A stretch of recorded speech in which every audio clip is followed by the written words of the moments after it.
Assalamualaikum warahmatullahi wabarakatuh.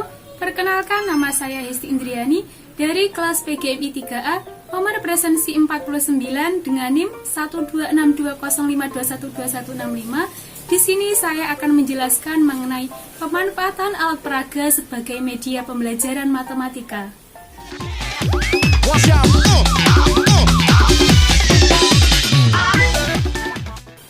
Kerumitan materi yang akan disampaikan kepada siswa akan semakin mudah dipahami oleh siswa ketika guru menggunakan alat peraga. Adapun fungsi alat peraga matematika diantaranya yang pertama, mempermudah siswa memahami suatu konsep matematika. Dua, menerambilkan suatu fakta, konsep, atau prinsip matematika. Yang ketiga, sebagai sumber pembelajaran satu atau beberapa konsep matematika.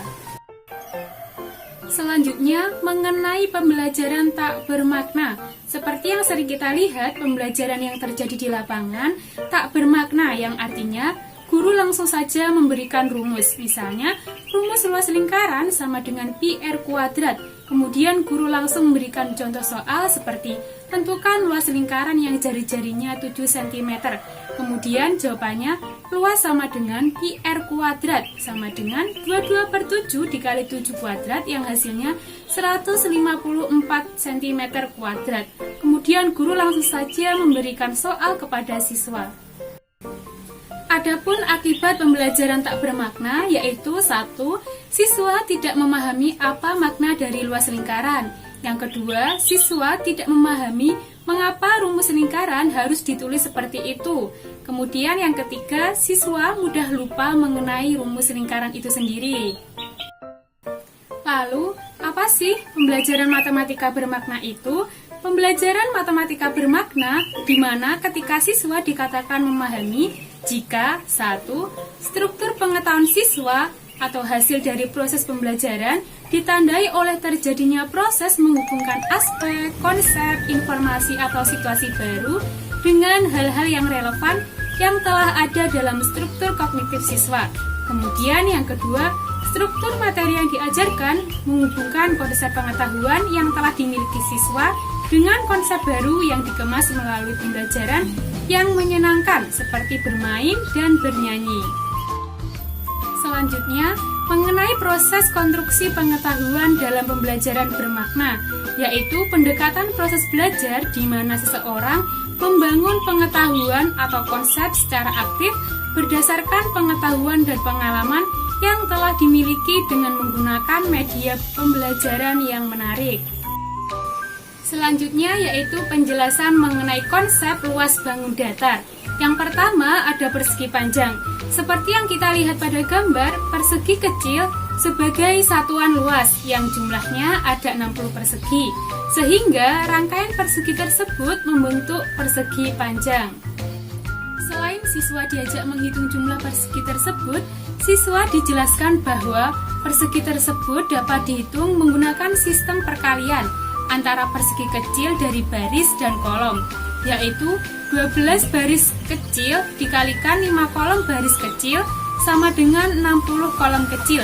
Dengan demikian, luas persegi panjang sama dengan luas persegi, yaitu sisi yang lebih panjang dikalikan sisi yang lebih pendek, sehingga diperoleh rumus luas persegi panjang, yaitu panjang dikalikan lebar.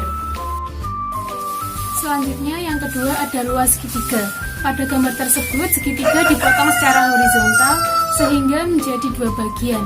Lalu bagian atas dipotong secara vertikal sehingga menjadi dua bagian.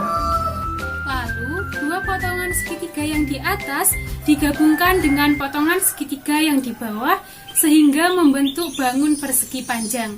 Nah, dari sini penjelasan tersebut kita menjadi tahu dari mana asal setengah tinggi dikalikan alas. Sehingga luas segitiga juga dapat dituliskan menjadi setengah kali alas dikali tinggi.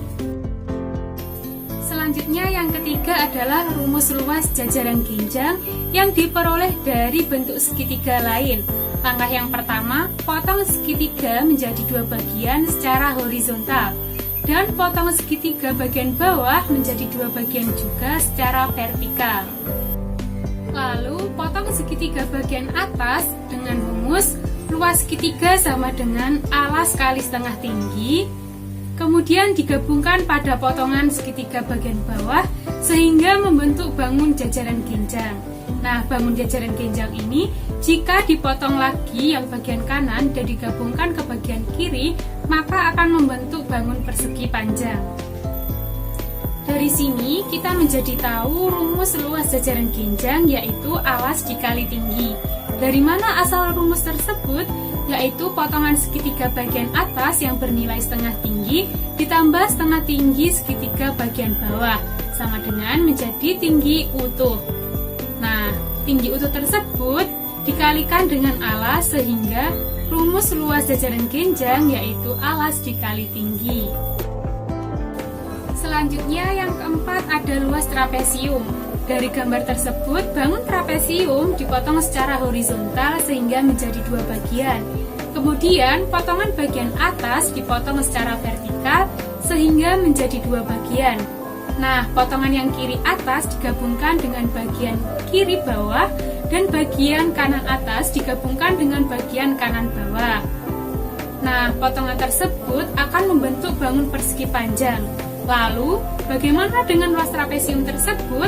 Luas trapesium diperoleh dari setengah tinggi dikali A plus B. Selanjutnya, luas lingkaran dengan pendekatan persegi panjang, yaitu dengan cara mengimpitkan bahwa kedua lingkaran tersebut kongruen. Juring yang disimbolkan dengan jari-jari yaitu R. Selanjutnya, menemukan luas daerah lingkaran dengan cara jari-jari tersebut disusun menjadi bangun persegi panjang dengan diketahui panjang R dan lebar R sehingga diperoleh luas lingkaran sama dengan pi R kuadrat. Lalu, pi itu dari mana? Pi adalah simbol yang digunakan para matematikawan untuk mewakili rasio lingkaran dengan diameternya. Dari penelitian tersebut, matematikawan memperoleh pi sama dengan 22/7 atau 3,14. Selanjutnya, cara yang kedua yaitu luas lingkaran dengan pendekatan segitiga dengan cara mengimpitkan bahwa kedua lingkaran tersebut kongruen. Selanjutnya, bentuk tersebut diubah menjadi potongan juring-juring lingkaran. Dari potongan juring tersebut diubah menjadi bentuk segitiga dengan diketahui alasnya 1/4 keliling dan tingginya 4R, sehingga diperoleh rumus luas segitiga sama dengan setengah kali alas kali tinggi, atau luas segitiga sama dengan pi R kuadrat. Dengan demikian diperoleh luas lingkaran sama dengan pi R kuadrat. Baik, sekian penjelasan dari saya. Terima kasih sudah menonton video saya. Apabila terdapat salah kata, saya mohon maaf yang sebesar-besarnya. Wassalamualaikum warahmatullahi wabarakatuh.